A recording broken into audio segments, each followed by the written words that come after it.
So here it is. The Bengals haven't won a playoff game in 31 years. They're one play away. Can the Raiders pull another one out? 4th and goal. The season comes down to this. It is Carr end zone.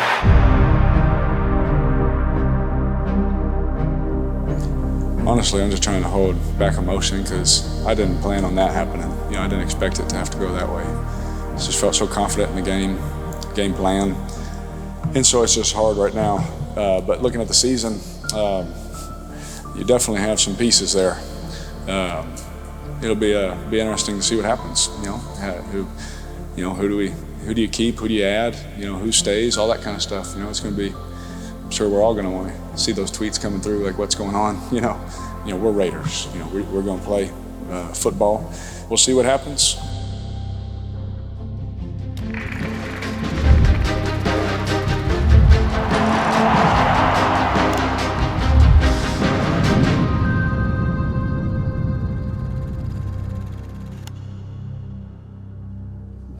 I'll be listening to Good. Good. Yeah. Mark just walked in, guys, so he's Proud of you. Proud of you. Sir, Been a long road. let's do it. Let's go do it. Yeah.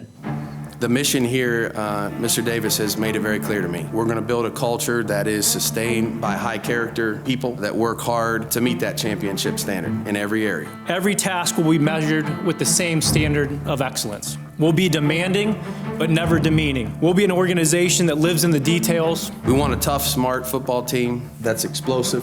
The fabric of our culture will be to evaluate and evolve consistently and constantly our processes and our people to make sure that we are always operating at a championship level. And we have one goal. If we're all pulling in the same direction, we can accomplish a lot of great things.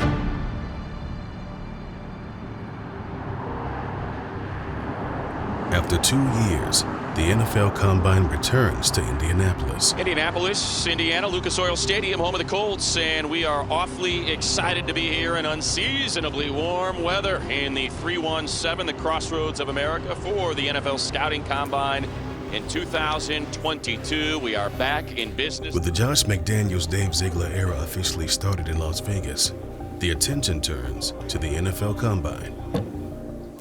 Hello, world. Josh, Derek Carr's going on the last year of his contract. Have there been any talks about extending that, and are you comfortable if you have to go into a season with him on the last year of his? No specific things relative to extending that at this point, but that doesn't mean that's not going to change. We are aware of where we're at on that in that process. As I said when I was introduced, I'm really looking forward to working with him.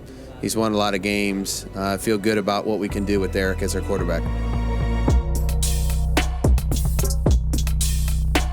Entering his 9th season, Carr is currently the all-time leader in passing yards and touchdowns for the Silver and Black. The secondary is doing its work, and then he throws, and it's caught on the run. That's Edwards again.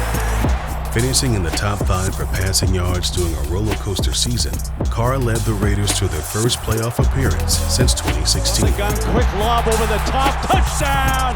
Jackpot, baby!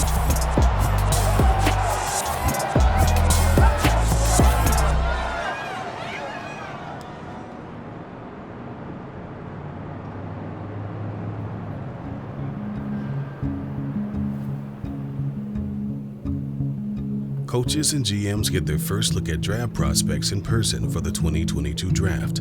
We're fortunate that we have this opportunity to work together. Dave and I can challenge one another. We can disagree with one another, but that never affects our loyalty to one another and our ability to try to do what's best. And I think that's the best part about our relationship, is that we don't always have to see everything eye to eye, but eventually we're going to get to an agreement on what's best for the Raiders, and I couldn't ask for a better partner.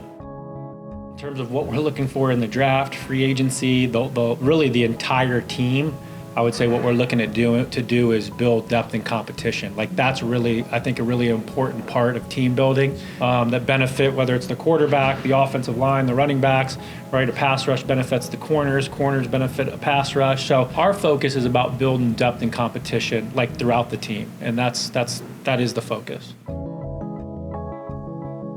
Josh, on Monday night, I had an executive of another team tell me that he thought you hiring Graham was a coup. What did you see in him that others did as well? Patrick is extremely smart. He's got his hands dirty. You know, he didn't shoot up the ladder. You know, he walked up it one rung at a time, and I feel really good about Pat's experience. Just having him on the defensive side, you know, he's back there right now, you know, in Vegas, and they're having great productive days, and you know, he has the ability to do that because he's got such a capacity to do it well.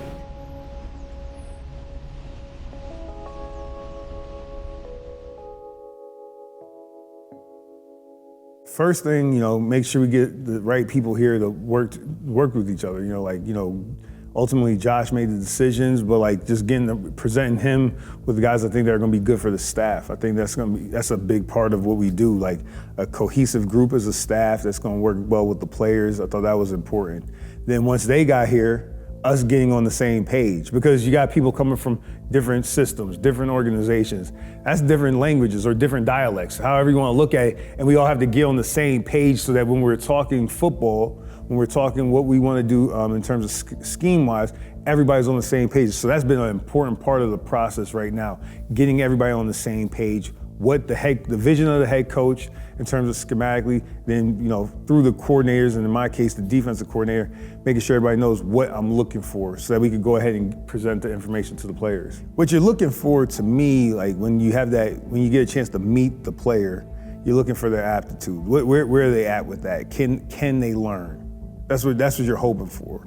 And can they learn? Again, I don't necessarily care what they know, but can they learn?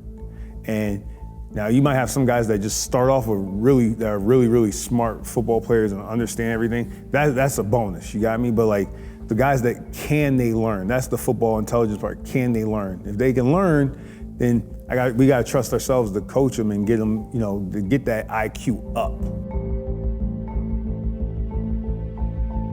We're teachers. We get paid to teach, and they don't have to have all the answers right away, but if they show that they can learn, that makes our job a lot easier. If you're dealing with someone that can't learn, that's going to struggle to learn in terms of making the split-second decisions they have to make out there on that field in a combative situation, it's going to be really hard. Again, I can't speak for Dave and Josh, but that's why you're looking for smart players, guys who could decipher what's going on, guys who have enough, whether it's the emotional intelligence or just the football intelligence, and to be able to handle the split-second decisions that happen on, every, 30 seconds or whatever it is out there on the field. I'm excited to work with all the players, whoever's on the roster, and I'm excited to work with all of them. But I can say this, there's always room to grow. Once you get complacent in this league, everybody's gonna pass you by.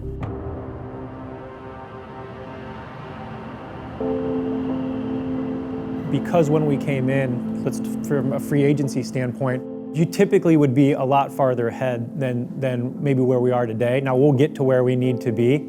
That won't be an issue, but we'll spend a little bit more time here this week still digging on some film, getting to know the free agency class, buttoning up that process for ourselves. So I think that's one objective. Then I think there's also the element of getting to know the guys that are here, getting to know this draft class, spending time in the interview room. A lot of that time for Josh and I is just going to be sifting through that information, watching film, and putting all those puzzle pieces together. So it's a laborious process, but it's a rewarding one too at the end of the day when you make good selections for the Raiders.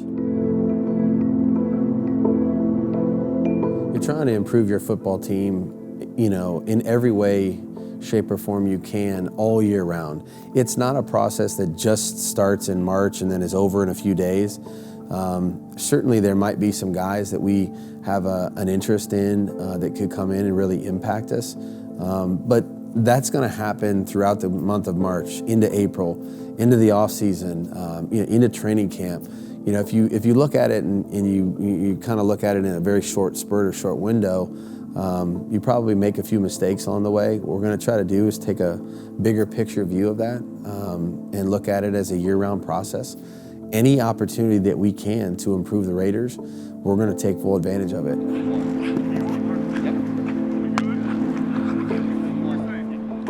We are all constantly evaluated on a day-to-day basis. And so this is nothing more than an interview for those players that are here. And they're getting evaluated every single day, just as I'm getting evaluated every single day as well. And so, you know, we want to do our due diligence, you know, gather as much information as we can on these draft-eligible players, but also the free agents, and just learn, you know, as we go. But the most important thing is seeing if they're going to fit what we're looking for as Raiders.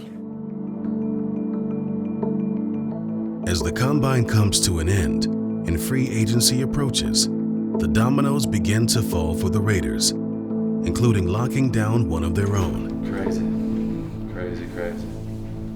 The first place you're going to sign is here. It's just, you know, the beginning of where I want to be, and I'm just fired up to, you know, get back in the playoffs and continue chasing a ring.